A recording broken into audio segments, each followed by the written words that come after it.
beautiful people. It's an episode of Spilling the Biscuit Tea, and today we are talking about a Florida man that was arrested after stealing a crossbow by stuffing it down his trousers. Now, it sounds like you know everything that's going to happen in this story, but believe it or not, you're not going to, because as I was reading it, like, how on earth was that a thing? So here we go. Let's get right into it. So, this happened on Thursday the 24th of February, so this is a very, very recent bizarre news story. So Darren Durrant, 46, used a pair of cutting tools to remove the security tag on a Raven Rio crossbow. Now crossbows, they're quite hefty, they're not small items. A suspect has been arrested for allegedly stealing a crossbow by stuffing it down his trousers in Florida. Darren Durrant was shown on CCTV at the True Value store on the 2nd of February. The 46-year-old can be seen walking into the shop with a crutch.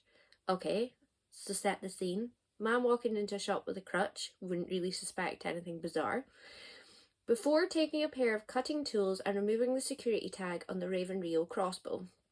So he's coming with a crutch. I'm not sure what that adds to the story. But I've got a man coming in on a crutch who then goes up to a crossbow with a pair of cutting tools and escapes the crossbow. Just lets it be free. He can then be seen shoving the weapon down the front of his trousers before walking out.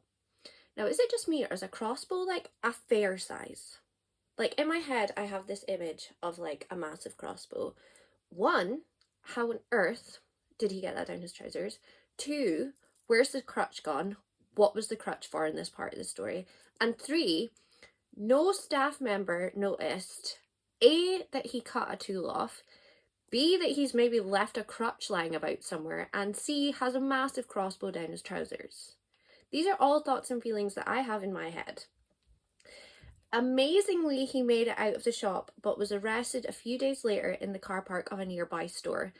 Now, was he arrested for stealing the crossbow, or was he arrested for doing something else? Because it seems very strange, a couple of days later, he's then arrested, but he wasn't caught with a crossbow or anything. And also, where's his crutch? Does he need his crutch? What has the crutch got to do with the story?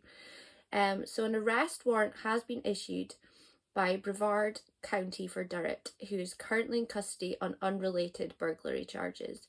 So not only has this man been arrested, he's not even been arrested for stealing the crossbow. He has been arrested for burglarizing, for committing burglary.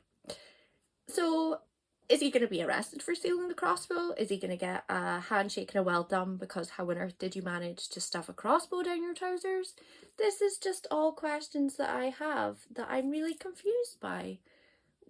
How is somebody getting out of a shop with a massive crossbow down their pants? I mean, if somebody walked past me in a shop and had a crossbow down their pants, I would be like, excuse me, sir, you're not excited to see people. What on earth is packaged away down there? Because that is not a normal human body part. What's happening?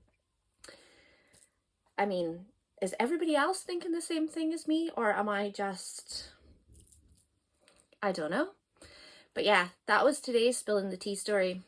Really bizarre.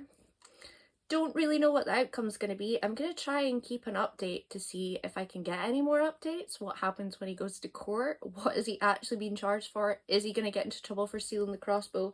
How did they figure out he'd stolen the crossbow? Did they do a stock count and then they realised it was missing? Or do they count up their stock every day? Like, what's happening? I'm not entirely sure. Did somebody just happen to look upon CCTV and be like, oh, someone's just shoved a crossbow down their trousers?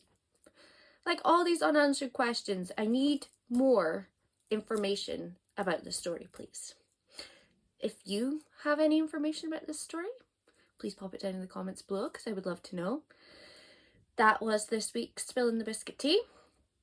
I hope you've enjoyed it.